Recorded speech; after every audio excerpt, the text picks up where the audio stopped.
Dear one, sometimes in life, we meet a soul who feels strangely familiar, as if our spirit has known them long before our eyes ever met.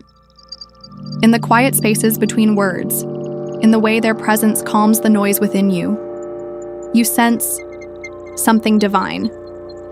This is no accident. Today, I wish to share with you 5 signs that God Himself has chosen a particular person for your life's path. This is not just about romance, my friend. It is about a sacred connection that can guide, protect, and transform your journey. Before we begin, close your eyes for a moment. Take a deep breath, in and out. Feel the weight of the world. Soften. Let your heart be open, for wisdom enters only through the doorway of stillness. Sign 1. You feel an unexplainable peace in their presence. This peace is not born of their words nor their deeds, but of something far deeper. It is the peace of recognition, as if 2 rivers have finally met and become one. When God chooses someone for your path, they don't create chaos, they bring calm. You don't feel the need to wear a mask or pretend. You simply are, and that is enough. I remember a young seeker who once came to me, troubled by the storms in his life. He told me of a friend who always seemed to arrive at the right time, when his spirit was most weary. When I am with them, he said, it is as if the noise of the world disappears. That, I told him, was not coincidence. It was divine appointment. Sign 2. They challenge your soul, not your ego. The one God sends will not flatter your weaknesses, nor feed your pride.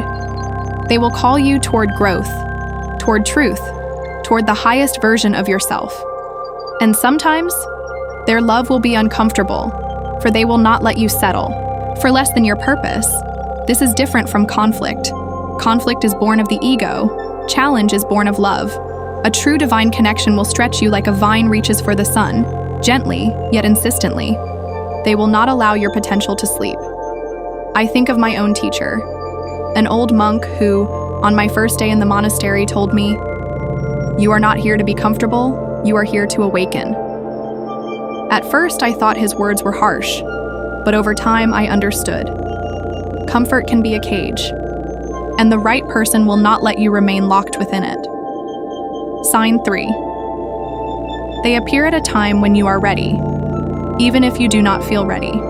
Ah, my friend, how often we think we know the right timing, only for life to surprise us. The one God sends may come in a season of loss, in a time of rebuilding, or in a moment when you have given up on finding such a person at all. But in truth, their arrival is never late. It is perfectly aligned with what your soul needs. There was a woman who came to our temple gardens, her eyes heavy with sorrow after losing her father. She told me, "I met someone a week after the funeral. I thought it was the wrong time, but they helped me find meaning again." Sometimes, the right time is the moment your heart needs light the most. These first 3 signs, my dear one, are gentle whispers of divine orchestration. Yet, there are 2 more, and they are the deepest of all. When you hear them, you will understand why certain people enter your life only once, for their presence is not just a blessing, but a calling. Sign 4. They awaken something eternal in you. My dear one, when God chooses a person for you, their presence will not only touch your emotions, it will stir something far deeper, your soul's memory. They will remind you of truths you had forgotten.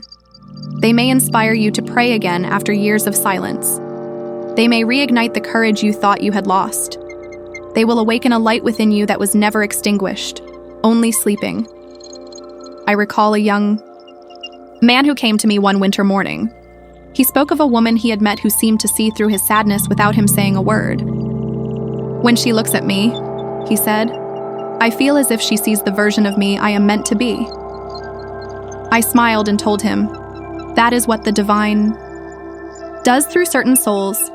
They show you your reflection not as you are, but as you were created to be. The right person will awaken you to your eternal nature, and in their presence, you will remember that you were made for something beyond this world. This awakening can be gentle, like the slow opening of a lotus in the morning sun, or it can be sudden, like the first strike of lightning on a silent night, but always it is sacred. Sign 5. Your paths align toward a higher purpose. The final sign, dear one, is not about how they make you feel in a moment, but how they walk beside you in the long road ahead. When God sends a person, your journeys will complement each other. It will not always be easy, but you will find that your lives move in the same direction, toward the same horizon. This does not mean you will have identical dreams. No, the divine pairing is not about sameness, but about harmony. One may be the river, the other the shore, different, yet together they create beauty and meaning. I think of two friends who once came to me seeking blessing before starting a humble village school. One was a teacher, the other a farmer. Their skills were worlds apart, yet their purpose was united, to nourish young minds and bodies. Today, that school has fed both the hunger and the spirit of hundreds of children. This, my dear one, is the hallmark of a divine connection. Together you are more than you could ever be alone. Your purpose expands, your service deepens, your life gains meaning that reaches far beyond your own years. And yet, here lies the greatest truth of all. When God chooses a person for you, it is not just for your joy, but for your transformation. That transformation can be a beautiful journey, but it can also test your patience, your faith, and your heart. You see, the divine does not send someone simply to make you comfortable. Sometimes they come to shape you, and shaping requires pressure, just as the diamond requires fire. In the next part of our conversation, I will share with you the hidden challenges of meeting someone God has chosen for you. The tests that prove the connection and the ways to nurture it so it lasts for a lifetime or beyond. For to receive such a soul is one thing, to walk beside them in harmony is another. And that, my dear one, is where the true wisdom begins. See, my dear one, when God chooses a person for you, it is never only a gift, it is also a responsibility. Divine connections are like sacred fires. They warm, they illuminate, they give life. But they must be tended with care, or they can burn and fade. I must tell you of the first challenge: patience. The one God sends may not arrive in a finished form. They may still be carrying wounds from the storms of their past. They may be learning to trust, to forgive, to open again. It is easy to rejoice when someone's soul feels like home. But real love is proven when you are willing to help rebuild the walls of that home together. I remember an elder in our monastery telling me, "The seeds God plants do not come as trees. They come as seeds, and you must water them." If you expect perfection in the beginning, you may miss the miracle in the making. The second challenge is ego. My dear one, even in the purest relationships, the ego tries to take the throne. You may feel the need to be right, to control, to have things your way. But the divine person in your life will, knowingly or unknowingly, reveal the places where your ego is still alive. This can be uncomfortable, and yet it is one of the greatest blessings. For the ego is like a veil between you and true connection. Each time it is lifted, you see the other person more clearly, and you see yourself. The third challenge is distance, not of miles, but of seasons. Sometimes the paths of two people God has joined will move apart for a time. This is not always a sign of ending. Often it is a test of faith. There may be moments when you feel the silence growing, when your journeys take you into different landscapes. But if the bond is divine, these seasons of distance will only deepen the roots beneath the soil, unseen yet strong. And how does one navigate these challenges? Through presence. Be fully present when they speak. Listen not only to their words, but to the spaces between them. See not only their actions, but the intention behind them. Speak not only to be heard, but to connect. In presence, small misunderstandings fade, and love has room to breathe. My dear one, there is another truth, one that many do not wish to hear. A person God has chosen for you is not always meant to stay for your entire lifetime. Sometimes they are sent to guide you through a single chapter, to be the lantern that lights your path until you can see by your own flame. They're leaving, does not mean their purpose was small. Often it means their purpose was complete. This too is a test. Can you honor the blessing without clinging to it? Can you give thanks even when the story changes its shape? The heart that can do this will never truly lose what is divine. For what is from God cannot be taken away. It can only transform. In our next time together, I will share with you the 3 sacred practices that keep a divine connection strong, whether it lasts for a season or for a lifetime. These are not mere habits. They are living prayers, ways of walking through life that invite grace to remain between you and the soul God has placed on your path. These practices have guided me in my own journey, and I believe they can guide you as well. But they require intention, humility, and the willingness to serve something greater than your own comfort. The divine connection, my dear one, is like a rare flower. It can bloom in the harshest of deserts if tended with the right care. And the care it requires is not complicated, but it is deliberate. There are 3 sacred practices that keep such a connection strong. 3 ways to H. The first practice, gratitude as a daily offering. Each morning, before the world rushes in, take a moment to thank God for this person, not only for their beauty, kindness, or the joy they bring, but for the ways they help you grow. Gratitude transforms the way we see someone. It softens judgment, it deepens compassion, and it reminds the heart that love is a gift, not an entitlement. I remember a man in our village who had been married for 30 years. When asked the secret to their lasting bond, he said, "I begin each day by remembering one thing I would miss if she were gone." That was his prayer. And through the years, it kept his love alive like an eternal flame. The second practice, sacred listening. In our age, we listen only enough to respond, but rarely enough to understand. When God sends someone into your life, make it your practice to hear them not with your ears alone, but with your heart. Listen beyond their words, to their fears unspoken, their hopes unvoiced, their silent prayers. I once sat with a young couple who had been drifting apart. The man spoke endlessly about how he was never heard. The woman sat in silence. When I asked her why she had nothing to say, she whispered, "He never asked me what my silence means." That day they learned that sacred listening is not about the noise, but about the stillness between the noise. The third practice, serving the shared purpose. Every divine connection has a purpose greater than itself. It may be raising a child, building a home, creating a work that helps others, or simply being an example of love in a fractured world.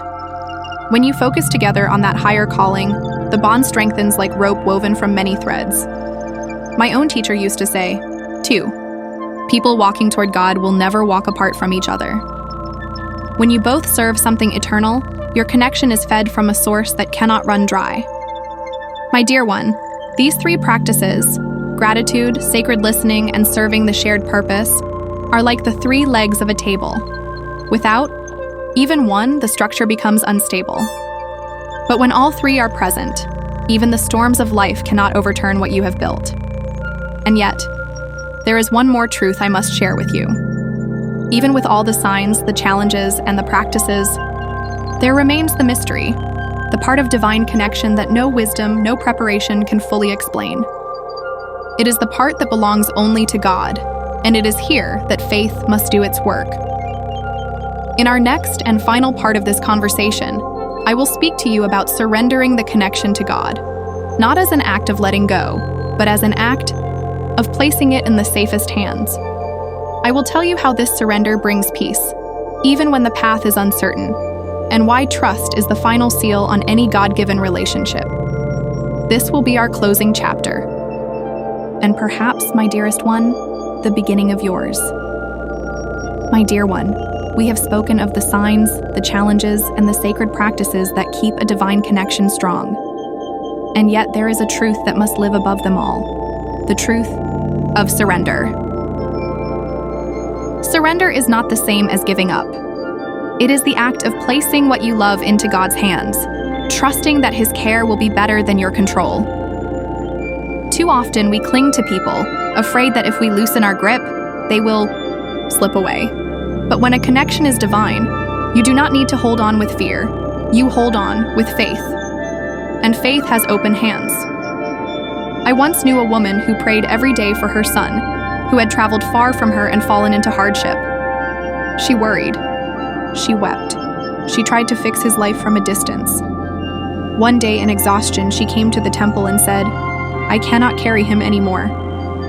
I told her, "Then place him at the feet of the one who carried him before you ever knew him." She began to pray not for what she wanted, but for what God willed. And slowly, she saw peace replace her anxiety, and her son, in his own time, returned with a heart changed. This is the essence of surrender.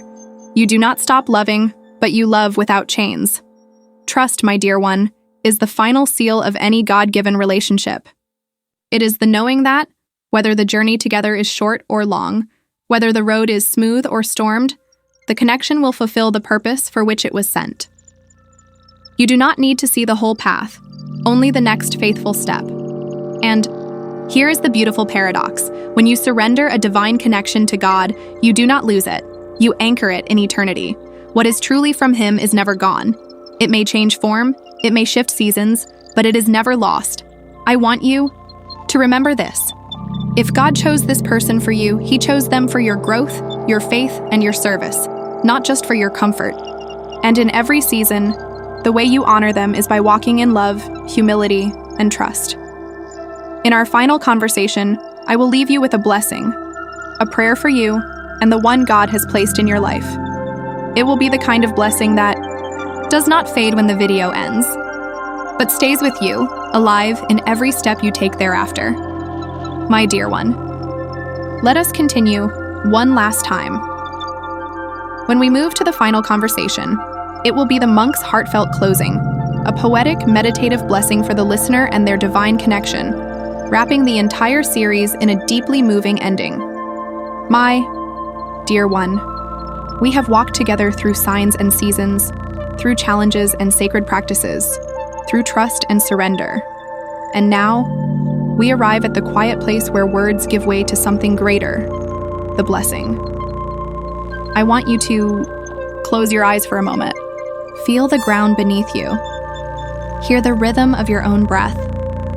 Imagine the presence of the one who formed your soul, standing beside you, smiling gently. Here is my blessing for you. May you recognize the souls God sends into your life, not only by the joy they bring, but by the truth they awaken within you. May you meet the challenges of love with patience, and may you meet the tests of faith with trust. May your gratitude be your daily offering, your listening be a sacred gift, and your shared purpose be a light that others can follow. And when seasons change, may you surrender with peace, knowing that what is from God cannot be lost. It can only take a new form to serve a new purpose. Only with your voice, but with your actions. Let them know that their presence is a part of your prayers. And if you are still waiting for this person, walk your path with faith, for God's timing is always perfect. Remember this, my dear one.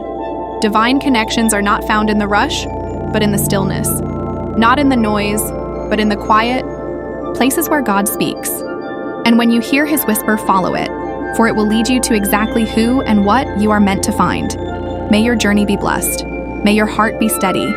And may your steps always walk in the direction of the one who sent you here. Until we meet again, walk in peace.